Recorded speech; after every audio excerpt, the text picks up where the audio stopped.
Hello everyone, कैसे हैं आप लोग? सब ठीक हैं? चलिए आज इस लेक्चर में हम बात करेंगे संजीवनी बैच के बारे में। ये बैच किस एग्ज़ाम के लिए हेल्पफुल है, इस बैच में क्या होने वाला है, क्योंकि ये नया नाम आपने रखा है और इस नाम का क्या मतलब है। सबसे पहले हम आपको बता दें कि ये जो बैच है ये है पीजीटी के लिए, मतलब जो आरपीएससी का एग्ज़ाम होने वाला है और जिसका डेट अक्टूबर में अनाउंस हुआ है आरपीएससी फर्स्ट ग्रेड के लिए।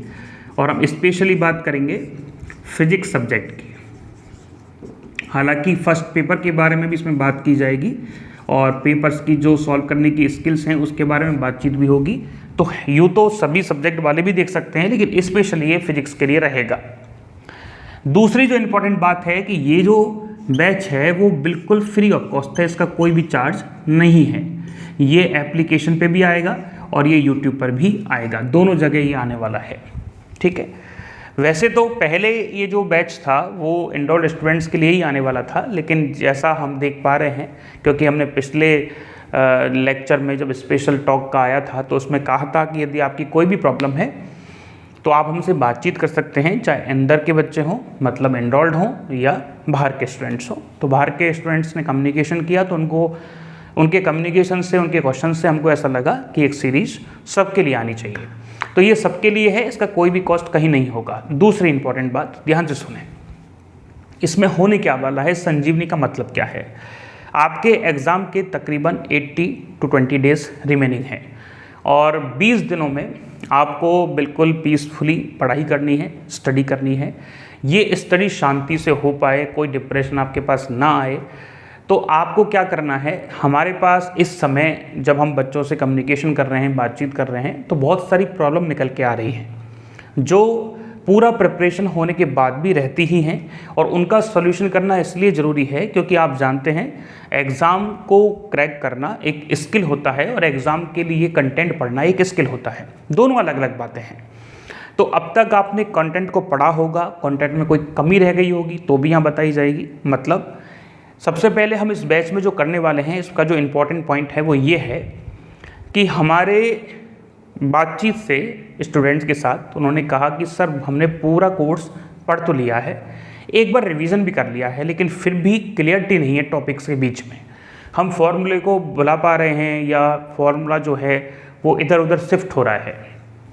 तो इस प्रॉब्लम का सल्यूशन क्या है। दूसरा, अब स्टूडेंट्स ये चाहते हैं कि सर पूरा सिलेबस तो हो गया है, लेकिन पूरे सिलेबस को याद तो रख लेंगे, इसके अलावा भी यदि आप हमें वो सारे इंपॉर्टेंट टॉपिक बता पाएँ जो इस बार आने की प्रोबेबिलिटी रखते हैं, तो उन टॉपिकों पे अच्छे से फोकस किया जाएगा और प्रिपरेशन और भी बेहतर होगी।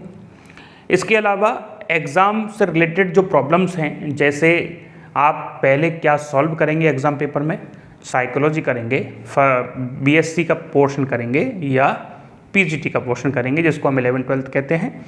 इसके अलावा फर्स्ट पेपर को मैनेजिंग की प्रॉब्लम है। जैसे एक स्टूडेंट है, उनका कहना है कि सर हिस्ट्री हमने पूरा पढ़ लिया, लेकिन जब हम उसके क्वेश्चन करते हैं तो दो में कन्फ्यूज़न हो जाता है, तो ये भी एक प्रॉब्लम है। इसके अलावा सर करंट किस किस मंथ का पढ़ें, ये भी प्रॉब्लम है। और भी बहुत सारी ऐसी बातें हैं। जैसे एक स्टूडेंट है, अब ये बातें आपके साथ भी हो सकती हैं, सर हम वो 2018 में फर्स्ट ग्रेड का एग्ज़ाम पेपर में वो बैठे थे, तो उनका कहना था कि सर जब हम एग्ज़ाम पेपर में बैठे तो हमारा जो इन्विजिलेटर है, जो हमारा एग्ज़ाम दिलाने वाला टीचर है, उससे ही बहस हो गया सीट को लेके। अब ये जो बहसबाजी है वो किसी भी वे में किसी के भी साथ हो सकती है, तो उसकी वजह से सर मैं डिप्रेशन में आ गया, थोड़ा सा मैंने प्रेशर ले लिया, तनाव ले लिया, थोड़ा सा अपने आप को परेशान कर लिया। तो उसका रिजल्ट ये आया कि पिछली बार केवल 16 क्वेश्चन फर्स्ट पेपर में ठीक हुए, जबकि मैं चाहता यदि मेरा ऐसा कुछ नहीं होता प्रॉब्लम तो मैं करीबन 35 या 30 तक तो कर देता। तो इसका क्या सॉल्यूशन है। इसके अलावा एग्ज़ाम पेपर में जो सेकंड एग्ज़ाम पेपर है फिजिक्स का, उसमें टाइम की सर बहुत प्रॉब्लम आ रही है। कई सारे स्टूडेंट्स ये सोच के जा रहे हैं कि सर एक क्वेश्चन के लिए हमको तकरीबन 1.25 मिनट मिल रहा है या 1.5 मिनट मिल रहा है, तो यदि क्वेश्चन 3 मिनट का हुआ तो कैसे सॉल्व होगा। तो ये एक बहुत बड़ा प्रॉब्लम भी है और इसको सॉल्व करने की एक आर्ट होती है, एक स्किल होती है। प्रिपरेशन को करना, हमने कई बार ये बात बताई है, प्रिपरेशन को करना, कंटेंट को पढ़ना एक स्किल होता है, लेकिन एग्ज़ाम क्रैक करना भी एक स्किल है। ठीक है। आप इस बात का विशेष ध्यान रखें कि पेपर में जाने से पहले आपके पास बिल्कुल एक फिक्स प्लान होना चाहिए कि मैं इस सिचुएशन में ये करूँगा, सबसे पहले मुझे ये करना है, इतने टाइम में मेरा ये हो जाएगा। जैसे कि एक स्टूडेंट है, उससे हमारी बातचीत हुई, उसने कहा कि सर प्रेजेंट में जो प्रॉब्लम है वो ये है कि पूरा सिलेबस हो गया है, लेकिन फिर भी जैसे हम ऑप्टिक्स का कोई फॉर्मूला देखें तो वो ऑप्टिक्स का फॉर्मूला इधर उधर मिक्स हो गया। अब प्रॉब्लम ये चल रही है कि अब उस फॉर्मूले को कैसे वापस रिवाइज करें, फिर डर लग जाता है कि फॉर्मूले भूल रहे हैं हम, तो एग्ज़ाम नज़दीक आ गया है। ये जो टाइम पीरियड है आज से लेके और एग्ज़ाम पेपर तक का, उसको first paper, second paper, psychology में किस तरह से डिवाइड करें, और भी कई सारे इश्यूज हो सकते हैं आपके, तो उन सब के बारे में डिटेल में बात की जाएगी। बहुत ज़्यादा लंबे लंबे लेक्चर्स नहीं होंगे, छोटे छोटे लेक्चर्स होंगे। सबसे इम्पोर्टेंट पार्ट तो इसमें यह रहेगा कि आपको उन सभी टॉपिक्स के बारे में बताया जाएगा फिजिक्स के लिए जो इस बार एग्ज़ाम पेपर में आने की प्रोबेबिलिटी रखते हैं, जिनको आपको अच्छे से पढ़ना है, समझना है।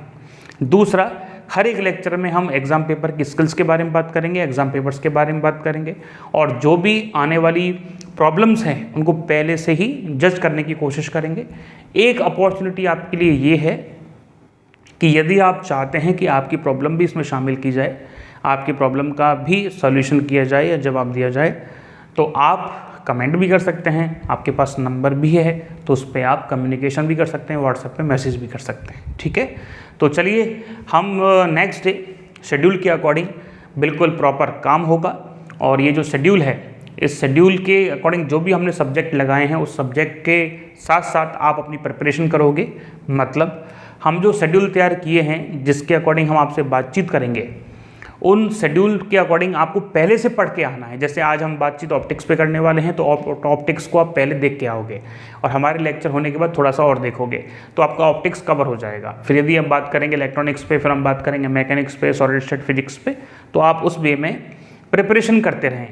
मतलब शेड्यूल यदि आपके पास रहेगा तो आप पहले से ही हमारा लेक्चर देखने से पहले अपने आप की प्रॉब्लम को देख पाओगे कि हाँ यहाँ प्रॉब्लम्स आती हैं, इसके अलावा मुझे यहाँ काम करने की ज़रूरत है, और इस तरीके से आप हमारे साथ पूरा फिजिक्स एक बार रिवाइज करवा सकते हो, कर सकते हो। पीजीटी के बारे में भी हम बातचीत करेंगे, साइकोलॉजी के बारे में भी हम बातचीत करेंगे। So thank you so much for listening me. इसका बेनिफिट ज़्यादा से ज़्यादा आप लें। Thank you so much.